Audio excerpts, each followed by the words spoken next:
If only I had known. Those are 5 words that no parent should ever have to say. Hi, I'm Dr. Amy Chai, and I'm board certified in both addiction medicine and also in internal medicine. But most importantly, I'm a mom. And today I'm going to give you 3 life-saving tips that you can put into practice today. Right now, by the end of this video, you are going to have 3 tips that can help protect your child from the worst drug epidemic that our nation has ever seen. I don't want you to have to say, if only I had known. I want you to be able to start protecting your kids right now without fear, without uncertainty, without confusion. When I was admitted to medical school, I'll admit that I was a little bit naive, a little bit idealistic, and I kind of thought I was going to go out there and save the world. I have to say that when you do save a life, it's the ultimate rush. And that's one of the big reasons that I wanted to take care of the sickest and the most addicted patients, because every kid wants to be a superhero, right? But it wasn't very long before I found out that it really isn't that simple. So every year I get a little older, and every year I get a little bit more cynical. I felt like I'm not really solving problems at all. I'm kind of putting out fires. There's hundreds of thousands of Americans dying every single year in America. And that doesn't even include people who die of drug-related car crashes or gang violence or crime or liver disease or blood sepsis or HIV/AIDS. Families are broken and lives are destroyed. And that's what I have to think about every single day. And I'd be lying to you if I said it wasn't painful. I don't want to feel this way anymore. I don't want to feel helpless. And one thing that I've really noticed when I started actually trying to get some funding for some research into the prevention of addiction, one thing that I found out is that the government and the people who invest in business research grant funding, they're looking for new treatments. They're looking for new technology. They're looking for new drugs. They're looking for new devices. And God bless them. That is great. But it seems like nobody really wants to invest in prevention, because it turns out that there really isn't a return on investment for things that don't happen. And I'm not sure. I'm not an expert in grant funding or business, but that may be why we spend so little on prevention. Virtually $0 of our resources are going to prevention. And when I talk about prevention, I'm not talking about just some platitude like just say no to drugs, okay? I'm talking about authentic change that is based in science, that is based in data. And it's based in what we already know about the causes of addiction. So, because the market has not been particularly interested in prevention, I need to talk to you, the people, the parents, the grandparents, because I need your help. I need you to be the hero in your own story, because I can't be the hero. I can't. Because the time a patient gets to see me, well, there's just so much damage. It's like trying to put Humpty Dumpty back together again. It's hard. But if you have some of the knowledge and some of the experience and some of the tools that I have, maybe together we can make a difference. And maybe we can start with your child. If you're a teacher, maybe we can start with kids in your classroom. If you're a grandparent, maybe you can start with your grandchildren. Is it possible? Can you addiction proof your child? Well, nothing is ever going to be 100%. I believe that you can dramatically decrease the risk of your child becoming addicted with the techniques that I'm going to teach you. And I think you can almost eliminate your child's risk of overdose death due to fentanyl poisoning. Are you with me? Are you ready to listen? If you are, then let's go. And first, before I say anything else, I want you to know that anytime I'm talking about a patient, it is a composite of many, many patients that I've spoken with over the years, and that the name is not a real name because I'm not going to expose the identities of any patients. So just so that you bear that in mind, because I'm going to talk about some patients. They're not real patients, but they're stories that I've heard over and over. Okay. So here is the first tip. Okay. The first tip is addiction is a pediatric disease. Let me say that again. Addiction is a pediatric disease. In our training for addiction medicine, we're already taught that anyone who uses any addictive substance prior to the age 18 is 800% more likely than their peers to develop an addiction long term. And by any addictive substance, I mean any addictive substance. That substance can be cigarettes, it can be alcohol, it can be marijuana.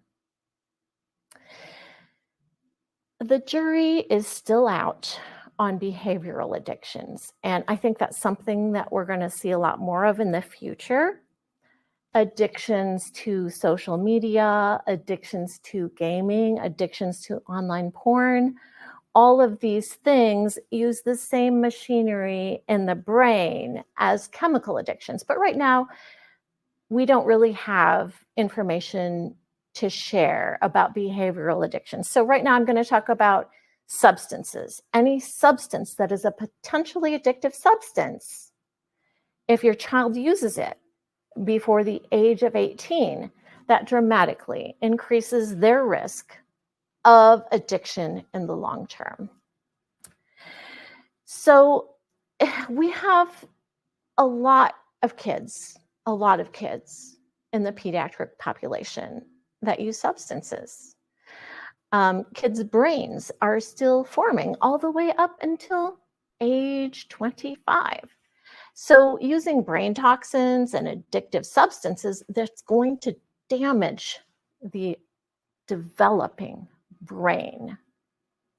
So in the past, we kind of used to look the other way when kids did things like experiment with alcohol and marijuana. We would sometimes say, oh, well, kids are going to be kids, they're going to experiment. And maybe we even allowed them to experiment as long as they did it at home or as long as they didn't drive afterwards. But no more. Not in the age of fentanyl. The days of letting kids experiment and thinking it's all fine, they're over, because a single experiment can kill your child. And a lot of children have died from accidental fentanyl poisoning. So yes, addiction is a pediatric disease, and keeping kids away from all addictive substances through 18 will absolutely decrease their chances of addiction. This is a fact. That 800% increase, that's a pretty big risk. If you remove that, you're on your way. You're on your way to addiction proofing your child. But a lot of people just, they don't really believe it when I tell them that. They think, no, I used to do that when I was a kid. It's no big deal. So many people think that their child is not at risk. So let me share some stories of patients that I see every day. And every single one of them is a composite of literally hundreds of patients. So the second tip I'm going to give you is every child is at risk, even your kid. Don't be in denial. Denial can be deadly. You must be aware because the world has changed a lot since you and I were kids. All kids are at risk. And here's some examples of 3 types of patients and how they grew up as children. And bear in mind that I'm seeing these people at the age of like 21, and they're telling me the stories of how they got to where they are today. And I always ask them the story, how they became addicted to drugs and, what happened in their lives and things like that. So listen to 3 stories of 3 different types of patients. The first patient I'm going to call Jake. He was the perfect kid from a happy home, a well-adjusted home with loving parents. But now he's lost touch with his parents. And due to HIPAA regulations, I can't even call his parents to let them know that Jake is still alive. And that's painful. He comes to see me and he's shivering and he's shaking and his head hangs down and he's pulling his hoodie tight around his body. He's wearing long sleeves to hide the needle track marks. And Jake's a handsome young man. He tells me he used to play football. He was going to college before he dropped out in his second year. And he was a straight A student. He wanted to be an engineer. He was a very popular kid. All the other kids liked him. And in high school, he used to hang out with his buddies from the football team. They used to go out on the weekends and drink a few beers. He never drove drunk. He never got arrested. He never did anything really seriously bad. He wasn't an alcoholic. But one day, one of the kids was passing around some pills. They were Percocets, and everyone took one. It was from a pharmacy, so it's safe, right? But that was all it took. It made him feel like Superman, like he could do anything. It was a feeling that he wanted to feel again and again. And before he knew it, he was crushing the pills and snorting them to get more of an effect of the oxycodone that is in the pills. His friend that he purchased them from had gotten them after he'd had a knee injury and he was selling them. But there came a time when his friend's doctor wouldn't give him any more pills. So Jake ran out of his supply of pills and he tried to stop. He tried to stop using pills. He tried to stop wanting pills, but he couldn't. And when he stopped using them, he started to shake. He started to get violently ill. He felt like he had the worst flu of his life. And so he went out on the street and he bought fentanyl. Now he's homeless. He lives in the streets. He uses 20 bags of fentanyl IV every day. And that's Jake's story. Jake, the perfect kid from the perfect family. The next patient I'm going to call Lydia. And she was a troubled kid. She was an average kid from an average home. It wasn't a perfect family, but it wasn't a terrible family either.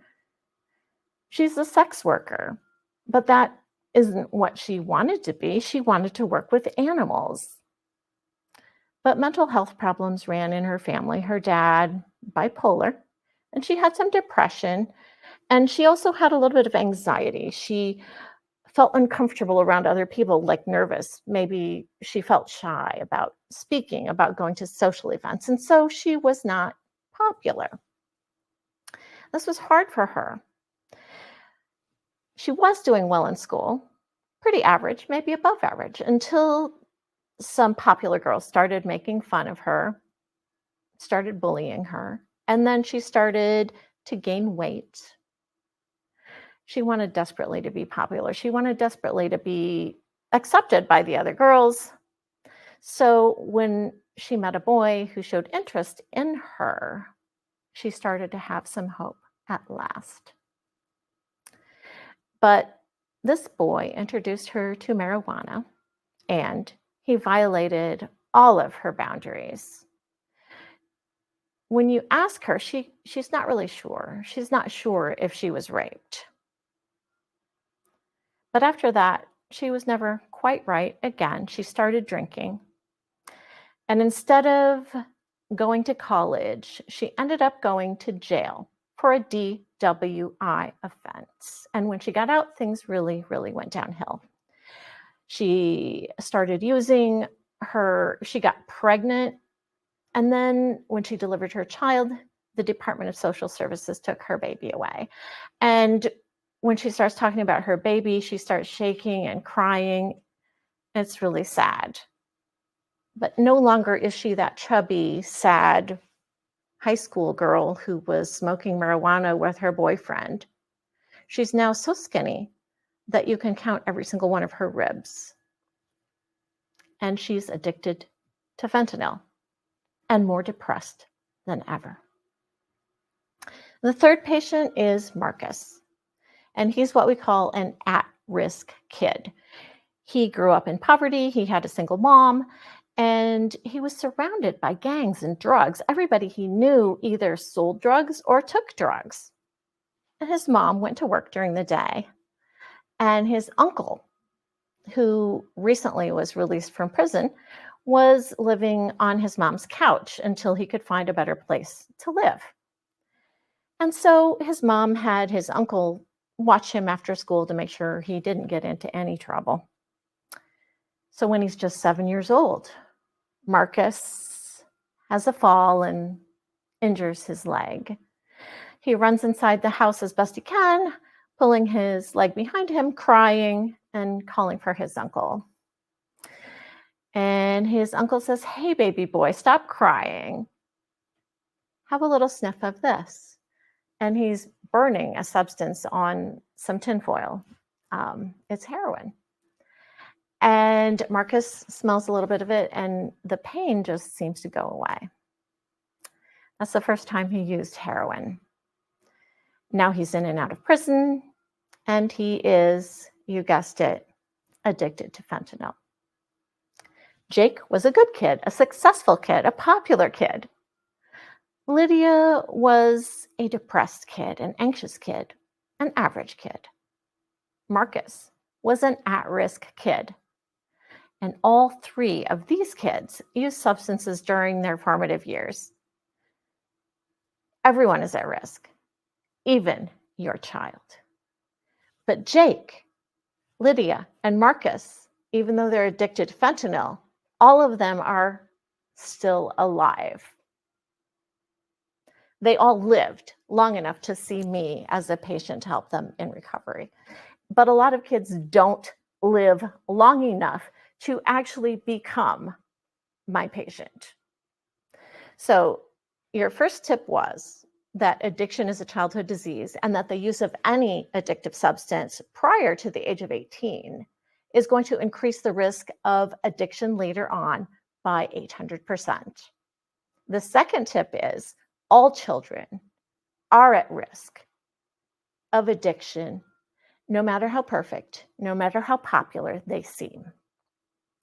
You, as a concerned adult, can create a specific plan to reduce the risk in your child. And I'm creating a course to teach you how to do that. It's called Addiction Proof Your Kid.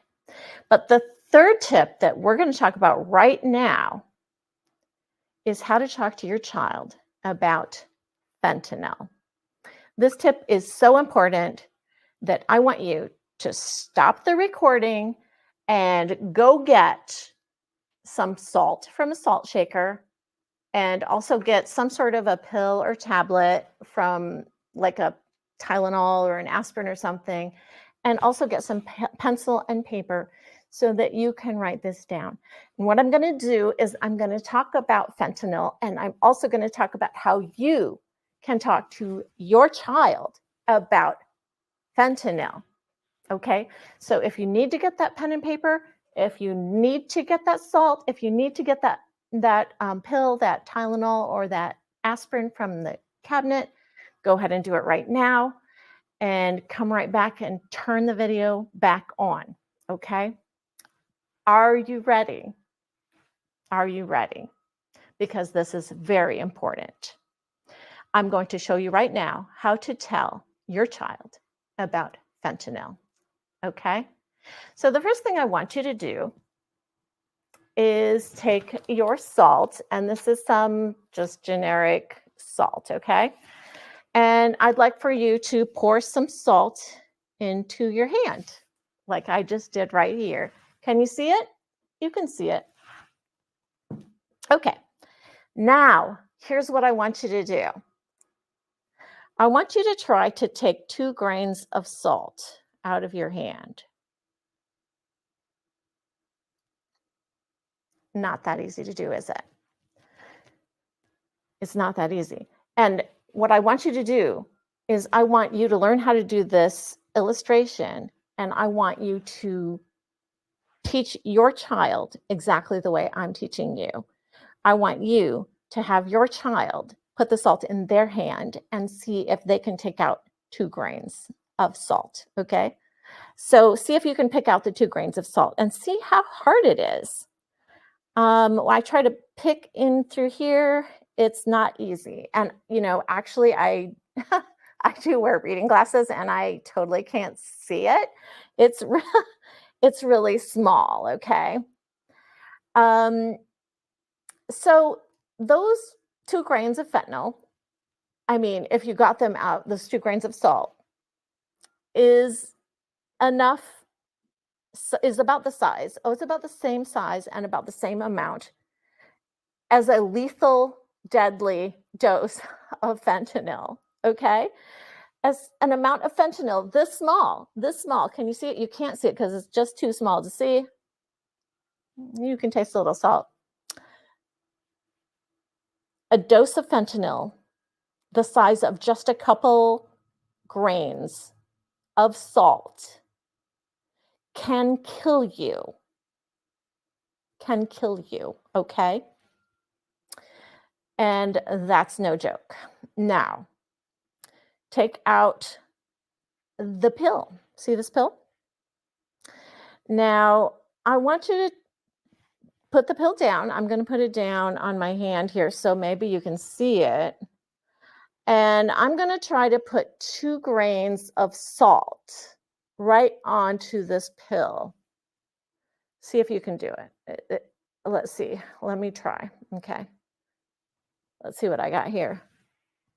It looks like I actually got 5 grains of salt on here.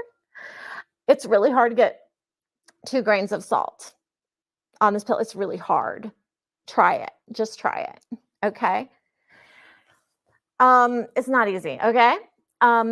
Most of the pills that you're going to buy off the internet, off an online pharmacy, from a friend, even if it looks exactly like a pill of Xanax or exactly like a Percocet pill or exactly like any other type of prescription pill like Adderall or anything like that, if you're not getting it from the pharmacy, directly from the pharmacy, prescribed to you, there's an almost 100% chance that that drug is fake.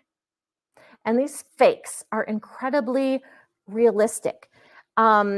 what they do is they take some material and they have like a press, and they crumble up some whitish material, and then they press it down into the shape of a pill. It looks exactly like a pill.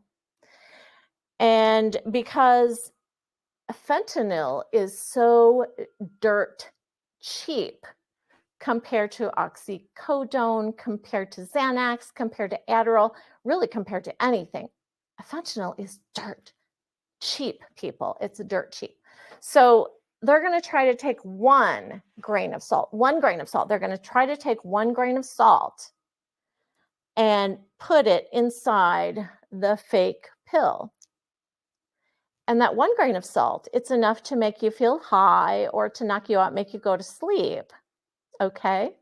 And so you think it's a real pill, but no, it wasn't. It was a dose of fentanyl. But what if instead of 1 grain of salt worth of fentanyl, they accidentally put 2 grains of salt size of fentanyl into the pill? Well, you just got yourself a lethal dose of fentanyl, didn't you now? You did. That's right. And it turns out that when they tested fake pills that did test positive for actually having fentanyl in them, 41% had a lethal dose of fentanyl in them. Okay? 41% had a lethal dose of fentanyl in them. So, how much is, like, say, some oxy on the street? How much oxycodone, for example, which is the active ingredient in Percocet, how much is that on the street? Well, you can try to purchase like an oxy pill on the street. It's going to cost you about $30. Now, it's hard to get real fentanyl. Doctors aren't prescribing it as much as they used to, but it's very easy to get fake oxy pills. And in fact, almost every pill that you're going to purchase that isn't from a pharmacy will be a fake oxy pill, and it will have fentanyl as the active ingredient, and 41% of those pills will be deadly. Now, if you have a practically free drug and you put it in a pill like this and you can sell it for $30, that, I hate to say it, but that is making a killing. It's making a killing, okay? People sell them on the internet. People sell them door to door. People put them into fake empty bottles that is an old prescription bottle. So it looks like it's a real prescription in a real bottle, but guess what? It isn't. It's fake, fake, fake, fake. And it's the same can be said for any Xanax, any Vicodin, any Adderall, or any other prescription drug that you might want to buy on the street. They're all fake, all of them. Or they might even say that it is one of those study pills, like they call them nootropics. Okay, they're pills that help you focus. You can get those on the internet. They might even say it's a party drug, like ecstasy, which they'll take like at a rave or something like that. So these party drugs and study drugs, they're fake too. There's a very good chance that you could be getting a lethal dose of fentanyl in that as well. And it looks exactly like the real thing. Now, I have to ask you a question. If putting 1 grain of fentanyl into the pill makes it knock you out or make you high, what would happen if you accidentally put 2 grains of fentanyl in the pill? What is going to happen? Tell me. And this is how you interact with your child to make sure that they got the message. Tell me what would happen if you accidentally had 2 grains of fentanyl in the pill. What you want to hear back is, you're dead. That's what you want to hear back. And you'll say, that's right, you'll die. And you'll die very quickly. And that is what kids need to know. Now, that amount of fentanyl wouldn't harm someone who was already addicted to drugs. because people who are already addicted to drugs, they build up a lot of tolerance in their bodies. So this isn't going to harm them.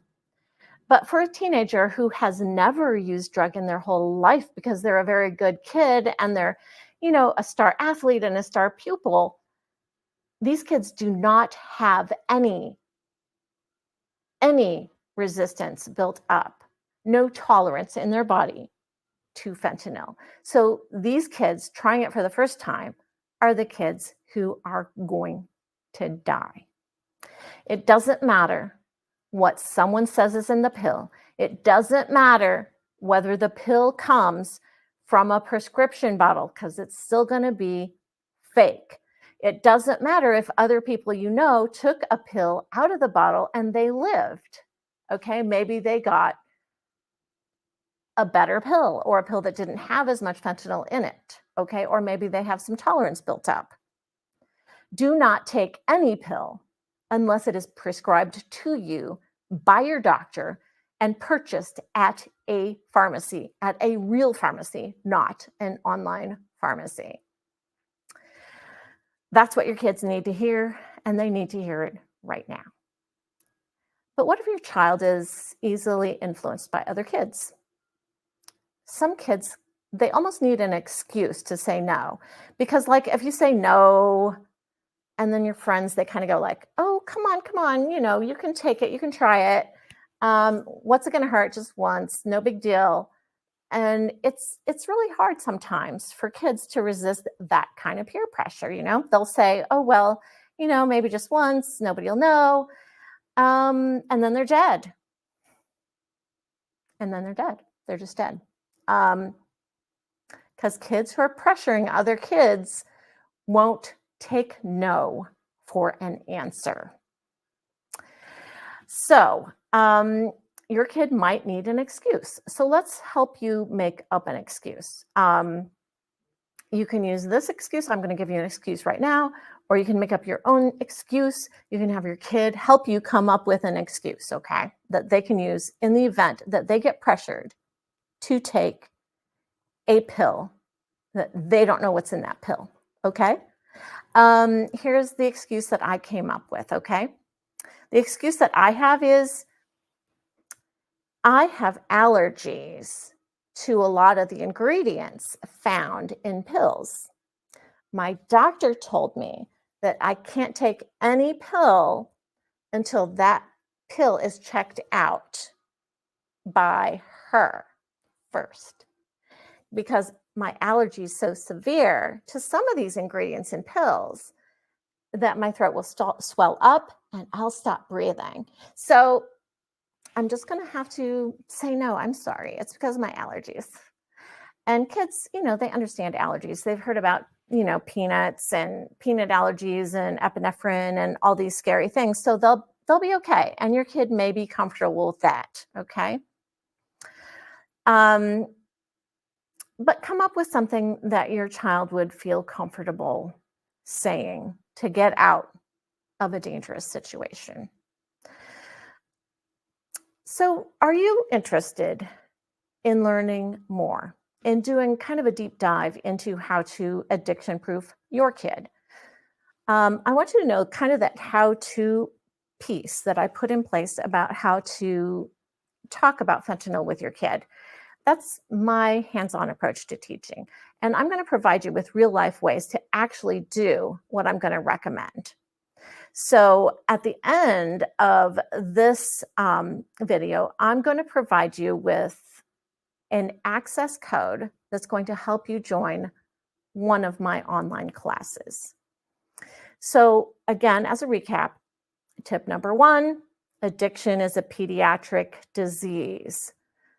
The use of addictive substances prior to the age of 18 is associated with an 800% increased risk of addictions later on.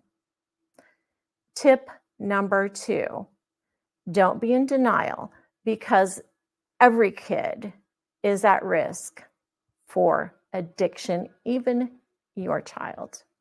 And tip number 3, fentanyl kills in very, very, very small amounts.